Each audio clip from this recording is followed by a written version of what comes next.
In 3 minutes, I'm going to show you how to create a reason for a referral section for your report using Ask Sophia. First, head over to app.schoolsite.ai. Next, you're going to go to Studio Writer. Once you're in Studio Writer, you're going to create a new Studio Writer thread. I like to name by student initials. We're going to call this student NM. After you do that, go ahead and click Add Section. Once you add a section, we're going to title it Reason for Referral. Then click Create. Once that section pops up, go ahead and click Tools in the bottom center of your screen. And then you guessed it, we're going to click into Ask Sophia, where you can ask Sophia anything within reason. All right, you're going to enter in your prompt. If you need to make it bigger, don't worry, we got you. Scroll down, make that bigger. Here's the prompt that we have. Reason for referral section. We want you to write a comprehensive reason for referral section using this rough information. And then we just give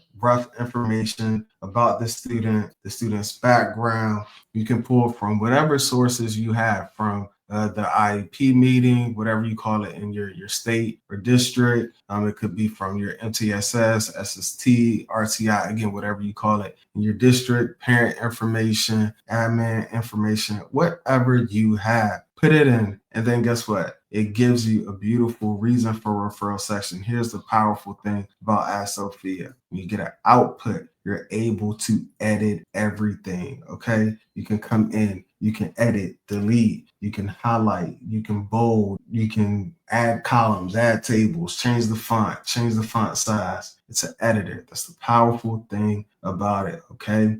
It gives you academic concerns, behavioral concerns, any issues from a home, previous interventions, outcomes, the timeline, and suspected disabilities, okay? You could go in, you could edit this, modify it however you like, but it gives you a really nice draft. And what I tell people, use this technology to get you 75% of the way there. Then with the remaining 25%, use your clinical judgment. And just like that, you have a reason for referral section. Go ahead and give this a try. Let us know how it goes. Make sure you hit that subscribe button and comment down below if there's a video you want us to do for you. We got you. Until next time, take care, everyone.